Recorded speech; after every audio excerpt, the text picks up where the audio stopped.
Okay, incredible game, a really good football game like I think all of us knew it was gonna be. A lot of adversity, a lot of resilience. Some of the things happened that I think will help us down the road. Having to come up with a big scoring drive with Avery and DJ was a part of that, Jace was a big part of that, but having to do that, especially when he was banged up and beat up a little bit, and then we get up 31-28 and shoot, they still got 2 minutes left, and a phenomenal quarterback, the best quarterback that I've seen and played against, and they had every chance. Our defensive line, in my opinion, was the difference in us getting a 3-point win. I think our defensive line played a phenomenal football game, and then two really good teams battled it, and just really excited for the guys to come out with a big road win. You talked about the defensive line, but specifically felt like Brendan Mott was unblockable. What did you see about his day? Yeah, Mott played like I know Mott can play, and he needed to have that kind of performance, and he did.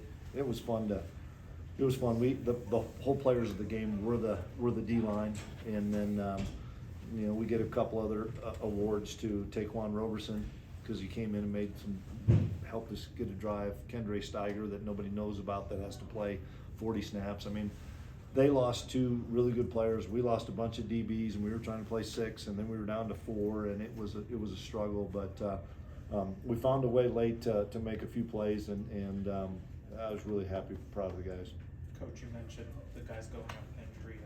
What does it say about this team that even as they battle through those injuries, they can sort of keep that level-headed mindset and make the plays that matter? Yeah, well, we had talked, when your opportunity comes, we're counting on you, and we believe in you, and you've got to go out there and make plays, and it was a chance for those guys to play a lot of snaps against really good wide receivers. Even if they're a couple of the top guys are out, they're still really good players and really good receivers, and the quarterback can put it on the money.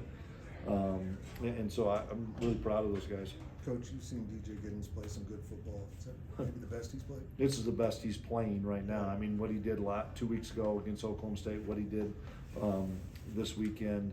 I mean, he just doesn't go down with first contact, and you're thinking, oh shoot, it's 2nd and 8, and all of a sudden, oh shoot, he got 6, he got 8. Oh, he busted it out and got 20, and then he wanted to make amends for the same play that we ran earlier, and great call by Coach Riley, because the second half they just changed and said we're just going to play man, we're just going to play cover 1, and we were able to dent them a little bit rushing the football. Then they started to do some things, getting more and more guys up there. That's why we had to throw it, and we had no quarterback run, and that was something that we were hoping we could get to, but once Avery got hurt and was able to go back out there, we knew we didn't have any quarterback run yet. What was going through your head during that drive where guy after guy on defense kept going down? The fans were booing, and it's our best players. We want them to stay healthy, and they're not. And I get it. I mean, that's the human nature to think that guys are faking injuries. It's our best players. We want them to stay in the game. So they were legit. Jacobs was really legit. Keese's was really legit. And then Keenan Garber he cramped up. So that was a poor drive by us on defense after an 8-minute drive by us on offense to score, and we kind of let them off the hook a little bit. We didn't play very well that drive. Do you have any initial updates on any of the injuries? Probably it'll be Monday. We've talked about not letting those turnovers compound, and one turnover turns into 2 or 3. For the team to go out there and score on 3 plays, it felt like to win the game. What does that say about this offense that they're able to recover? Yeah, a couple things on that, just so you guys know. We're at the 32-yard line, and it's 4th and 7. We could kick a 50-yard field goal, and in my mind, and I knew I would probably kick myself in the butt, we kick the field goal, they take it down and score, kick a PAT with the best quarterback in the country, and we lose 28-27. And I wasn't going to let it happen. I've been on that end before, and you don't give that guy the opportunity. They made a great play, and the ball got tipped, and they get a good return. Probably benefited us because we got more time then. And then we knew we had to score a touchdown. At least we knew what we had to do. We got the touchdown, and I wouldn't have changed it. I really wouldn't have, because we could have. Maybe we don't kick the 50-yarder, and they're like, why don't you go for it on 4th and 7? We couldn't punt from the 32. So that was that sequence, but, you know, that's why I'm so proud of what we did, of going down and scoring quickly and then getting a stop in the last 2 minutes. Two of your youngest players make that touchdown to win the game ultimately, Avery and Jace. Yep. They're growing up pretty fast. Yeah, a lot of young guys are. You know, we're either 6th and 7th year old guys or 6-year-old guys, or we're really young, and those guys are meshing really well. And that was a huge win, and that environment was really loud, and it was a really good environment. And hats off to the K-State fans, because they were really loud. I thought we had a great group of K-Staters come out here and support the guys, and it was fun to celebrate with our fans. Coach, what was watching that 50-yard pass to Jace to win it like? I got to see it again, because it looked like he kind of went over the top of him and grabbed it, and then I saw the penalty flag, and I was hoping it wasn't on us, but he did. He just went over the top of him and grabbed it. And hats off to Avery going back to him, because there was one that before that was really right on the edge of their sideline, where it was close, came right back. But we knew it was man coverage, and I know where he's going with the football. He's going to Jace. Was it special to get Dylan a touchdown here tonight? Yeah, it really was. We were close on scoring the one time with him. He ran really hard. I was really happy for him. No, to get that big score for him, that was important for us. Coach, it seems like a lifetime ago, but the first What, touchdown. that was 8:30, now Yeah. it's Sunday Yeah. morning? That first touchdown, getting it in the end zone, that kind of settled your guys into the game.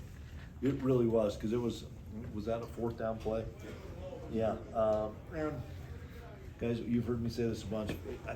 Field goals typically don't win games, and you've got to be able to score touchdowns. And I was proud of Chris. He banged one when we had to have it.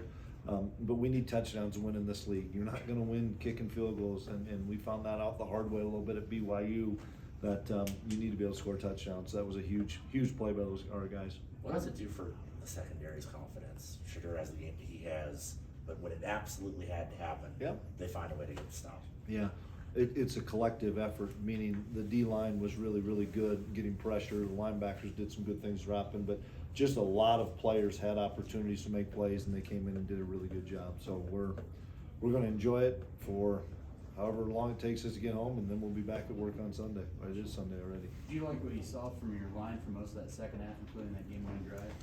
Yeah, we ran block really well. We didn't pass protect in the middle part of the game very well, and I know Rouse was frustrated, but we stepped up late when we had to, and they laid their ears back, and they were rushing pass hard. But guys, there was not a lot of holes there. Sometimes 31's a dude. Was there anything in particular that really impressed you about the way Avery handled that drive?